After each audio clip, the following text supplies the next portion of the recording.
नहीं ठीक है दर्शक को। ये कार्यक्रम 2020 में हमारे द्वारा चालू किया गया था। प्रथम हमने अपनी जो गौ सेवा केंद्र किल्लापारा में जो स्थापित है वहाँ पे 108 पार्थिव शिवलिंगों का रुद्राभिषेक का कार्यक्रम हमने किया था। हमारा उद्देश्य शुरू से ही 1008 पार्थिव शिवलिंगों का कार्यक्रम करने का था। चूँकि 1008 इतनी बड़ी संख्या है, उसके मैनेजमेंट के लिए हमें छोटे क्रमबद्ध स्तर से आगे आना था। तो हमने उस समय 1008 पार्थिव शिवलिंगों का रुद्राभिषेक का कार्य किया था।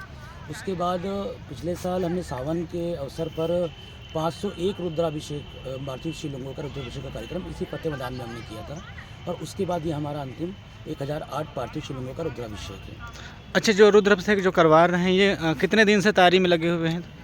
इसकी तैयारी हमने 20 तारीख से चालू की है और हमें 24 तारीख के दोपहर तक इसे कंप्लीट कर लेना है, क्योंकि 24 तारीख की शाम 5 बजे से पूजा हमारी प्रारंभ हो जाएगी।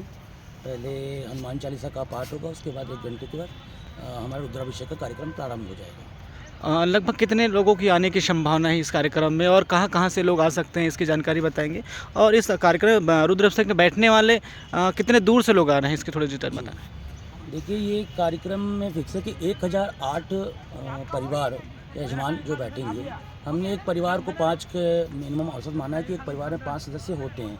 इस तरह से करीब 5000 के आसपास जो यजमान है वो तो बैठेंगे। यह कार्यक्रम में हमारे पूरे खैरागढ़ जिला, खैरागढ़, गंडई, श्रीगदान के अलावा राजनांदगांव, बिलासपुर, नागपुर और छत्तीसगढ़ के अन्य हिस्सों से भी यजमान जिनको इसकी जानकारी पहले थी या अभी हुई है वो इस पर भाग ले रहे हैं। ये लगभग 5000 से 6000 तो 5000 के आसपास तो यजमान ही बैठेंगे इसमें, मतलब 1008 परिवार बैठेंगे इसमें।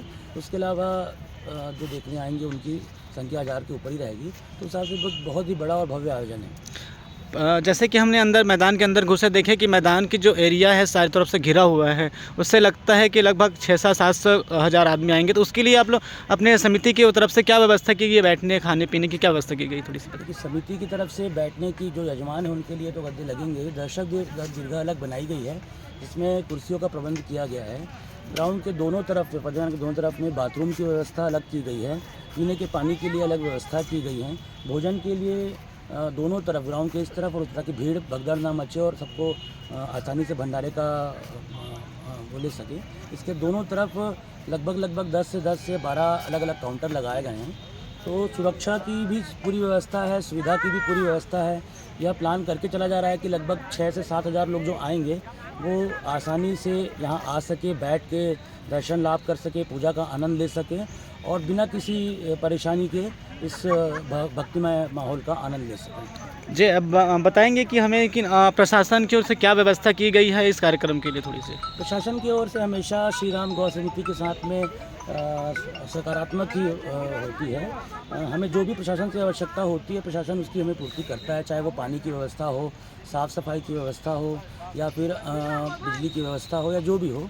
तो इसके लिए हम प्रशासन का बहुत धन्यवाद देना चाहते हैं कि हमें हर कार्यों में, सभी कार्यों में उनकी तरफ से पर्याप्त मदद मिलती रहती है। जी, बताएंगे कि हमारी गौ सेवा समिति की ओर से लगभग कितने लोग इस कार्यक्रम में जुटे हुए हैं जो साथ में काम कर रहे हैं? ना केवल हमारी समिति की ओर से, हमारी समिति के जो सदस्य हैं लगभग 150-200 के आसपास जो हमारी समिति के सदस्य हैं, जिनमें 100 के आसपास हमारी बहनें हैं, बाकी हमारे भाई लोग हैं, वे सब तो इस कार्यक्रम में लगे हुए हैं। इसके अलावा शहर की जो और संस्थाएं हैं उन संस्थाओं के भी सदस्यों का पूरा सहयोग इसमें मिल रहा है। ना केवल शहर, खैरागढ़ शहर की बात करूं, इसके अलावा हमारे पड़ोसी श्रीगदान और गंडई में भी जो समितियां हैं, श्रीगदान की श्री जगन्नाथ सेवा समिति के द्वारा पूरा का पूरा सहयोग, उनके लगभग 200 से अधिक वॉलंटियर जो हैं, वहीं श्रीगदान श्री राम गौ समिति, वहीं श्रीगदान योग सेवा समिति और श्रीगदान की बहुत सारी समितियाँ, उनके सदस्य भी इस कार्य में हमारा मदद कर रहे हैं। इसके अलावा हमें खैरागढ़ से महिला मोर्चा है, महिला संगठन है, उनका भी पूरा सहयोग हमें प्राप्त हो रहा है। इसके अलावा वो लोग भी जो किसी संगठन से नहीं जुड़े हुए हैं लेकिन भक्ति भाव में रहते हैं, वो उनके द्वारा भी, शहर के जो बाकी अन्य नागरिक हैं उनके द्वारा भी जितनी हो सके उतनी मदद हमारे इस कार्यक्रम के लिए की जा रही है। जी, बताएंगे कि इस कार्यक्रम के लिए हमारे महाराज जी कहाँ से आ रहे हैं और कैसे महाराज जी, उसकी महाराज जी थोड़ी डिटेल जानकारी बताएंगे हमें। इस कार्यक्रम का हमारे पंडित सृजन महाराज जी हैं जो बिलासपुर से हैं, वो उनका आगमन हो रहा है। वो शुरू से ही हमारे समिति के कार्यक्रम जो हो रहे हैं उनका निष्पादन वही कर रहे हैं। और उनके जो अनुयायी हमारे गिरीश भाई जी ये कोरबा से हैं, और इसके अलावा 11 से 12 हमारे महाराज आ रहे हैं इस कार्यक्रम के लिए, जो उनका आगमन आज हो जाएगा यहाँ पे। जी, आपका नाम बता देंगे? मेरा नाम मारुति शास्त्री है, मैं सदस्य श्री राम गौ सेवा समिति नगर से। हाँ जी, महाराज जी बताएंगे कि जिस तरीके से थाली सजाई जा रही है, इस थालियों में क्या क्या चीज़ डाला जा रहा है और किस प्रकार के बताएंगे थोड़ी स्पष्ट जानकारी। जय श्री राम। ये 1008 शिवलिंग की अभिषेक की तैयारी चल रही है। इसमें 6000 थाली सजेगी। तो जैसे कि एक जजमान को, एक जोड़ा को 6 थाली दिया जाएगा। उसमें पहला थाली रहेगा जो पूजा का सामान रहेगा, जिसमें चंदन, गुलाब, रोली, कुमकुम, सिंदूर, अगरबत्ती, धूप, माचिस वाचिस करके रहेगी। और जो दूसरी थाली रहेगी वो अभिषेक की थाली रहेगी, जिसमें कि दूध से लेके दही, दूध, दही, घी, शक्कर, शहद, औषधि, भस्म, रुद्राक्ष का और भांग, सप्तधान, नाना प्रकार के फलों का रस, इस प्रकार का ये सब का अभिषेक किया जाएगा उससे। और दूसरा क्या है, एक थाली बनेगी जिसमें नारियल रहेगा, फूल माला रहेगी और श्रृंगार का सामान रहेगा।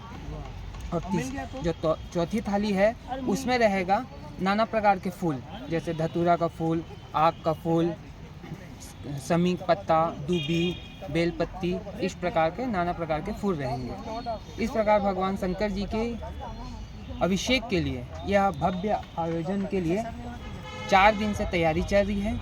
और यह जो हमारा कार्यक्रम है आज कल संपन्न होने वाला है, उसके लिए आज हमारे कार्यकर्ता भी लगे हैं, सुबह से कल के लगे हैं।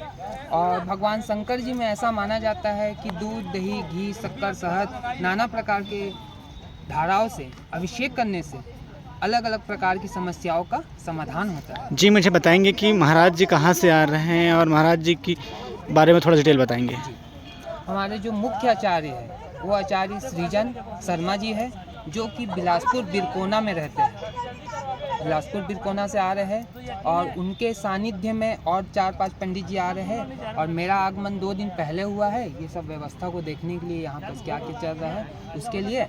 और जो हमारे गंगा आरती के लिए जो यहाँ आयोजन रखा गया है, उसके लिए 5 पंडित अलग से आ रहे हैं, जो कि वो चापा से आ रहे हैं। चापा से आएंगे, वो गंगा आरती करेंगे विशेष। और रुद्री पढ़ने के लिए हमारे 2 आचार्य अलग से आएंगे, वो भी बिलासपुर के ही है। और इस प्रकार हमारा कार्यक्रम कल संपन्न होगा। 5 बजे से कार्यक्रम का टाइम दिया गया है। सबसे पहले हनुमान चालीसा से शुरुआत किया जाएगा, उसके पश्चात भगवान शंकर जी की पूजा पाठ प्रारंभ की जाएगी।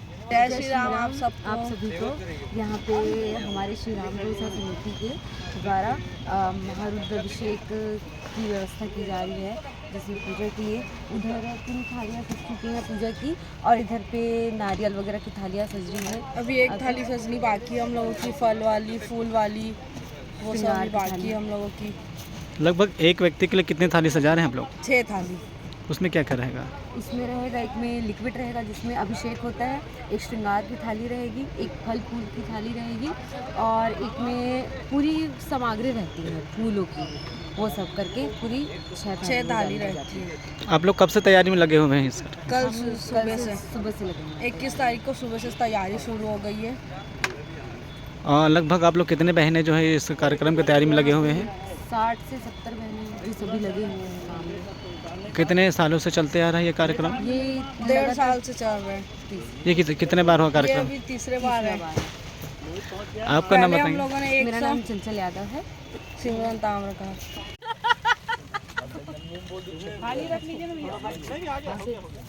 वो अभी हाँ,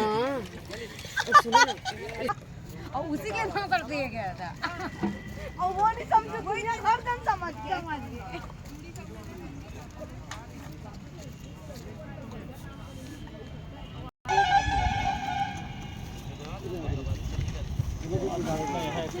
मंदिर है, नारियल चढ़ाना है।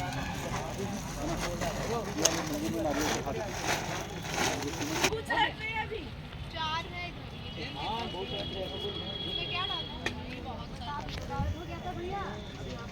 यार अभी इतना अच्छा काम कर रहे हो, बात कर दिया।